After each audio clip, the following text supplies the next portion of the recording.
लक्षात घ्या, तुकाराम महाराज झाडाखालून सदैव वैकुंठाला गेले ध्यासाकार. तुकाराम महाराजांनी समाधी काही घेतलेली नाहीये. तुकाराम महाराज सदैव ध्यासाकट वैकुंठाला गेले, हे महाराजांचं मुख्य दर्शन आहे. आता वैकुंठ म्हणजे काय लोक विचारतात. समोर ते कमान दाखवलंय, ते पांडुरंगाचं वाहने गरुड पक्ष, ते साक्षात ह्या ठिकाणी उतरलं. तुकोबराय त्या पक्षावर बसून देह घेऊन गेले, त्याला वैकुंठ म्हटलंय. हे जी झाड आहे हे तुकाराम बीजेच्या दिवशी आपोआप हल्ल्यात होळी झाली की दुसऱ्या दिवशी तुकाराम बीज असते. ह्या ठिकाणी 4 ते 5 लाख यात्रा भरती. 12:05 हे झाड आपोआप हल्लात दिवसा.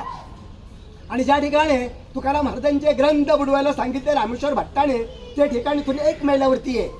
पण तिथली शिळा तुकाराम महाराजांनी 13 दिवस उपोषण केलं शिळेवर बसून. 13 दिवशी माझे ग्रंथ कोरडे आले. तुम्ही गावात गेला तिथे पाहायला मिळतील. तिथे पांडुरंगाची स्वयंभू मूर्त आहे. पंढरपुरहून देव या ठिकाणी आले. तुकाराम महाराजांची पूर्वज होती विश्वंभर बुवा, त्यांची वारी होती पंढरीची.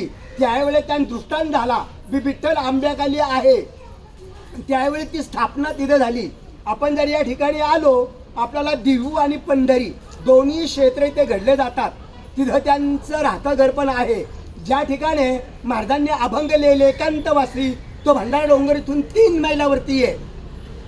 हे तुकाराम महाराजांचं वैकुंठ स्थान. इथून वैकुंठाला गेले आणि 3 वेळा परत आले. एक संताजी जगणारे तिली समाजातले, त्यांच्याकरता तुकाराम महाराजांची मुलगी भागीरथबाई तिच्याकरता, आणि संत निळोबाराया त्यांच्याकरता. संताजी जगण्याकरता कसे आले, ते महाराजांचा उजवा हात होता. त्यांनी महाराजाकडून वचन घेतलं, म्हणले महाराज मी जर मेलो तर माझ्या देहाला तुम्ही मुठ माती द्या.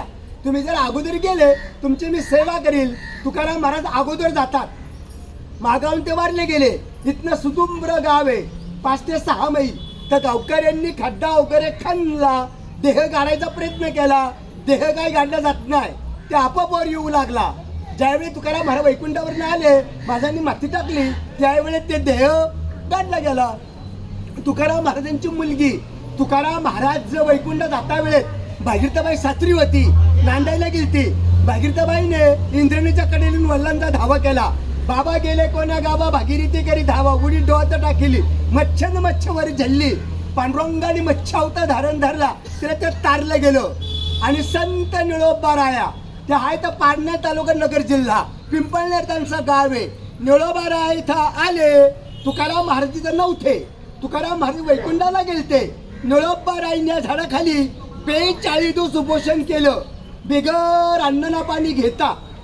स्वतः देवाला भेटायला पांडुरंग म्हणले, देवा मी तुझ्याकरता नाही आलो, मी तुकाराम महाराजांकरता आलो. निळोबारायांनी अभंग केलाय उपदेश्वर देवाला.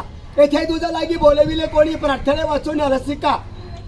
प्रल्हाद कैवारी दत्तती दंडया, स्तंभी देवराया प्रगटोणी. तैशा परी संकट नाही मजला, तरी का फुकट श्रम केला. निळा म्हणे आम्ही न ओळखूजी देवा, तू काय याचा धावा करीत असे. असा निळोबाराने देवाला उपदेश केला. देवाला प्रश्न पडला, देवाने तुकोबाला वैकुंठाहून परत आणलं. निळोबारायची इथे 42 दिवस पूर्ण झाले. मी महाराजांच्या घराण्यातला इथला पुजारी आहे. इथं पांडुरंग तुकोबरा रोज सकाळी महापूजा असते. महापूजाकडून नैवेद्य असतो. जर कोणाची काही इच्छा असेल, आपल्या शक्तीप्रमाणे दक्षिणा घेतो. त्यांचा शेवटचा अभंग असा आहे, आम्ही जातो तुम्ही कृपा असू देवी. सकाळ सांगायची विनंती माझी, वाढवे झाला उभा पांडुरंग वैकुंठ श्रंग.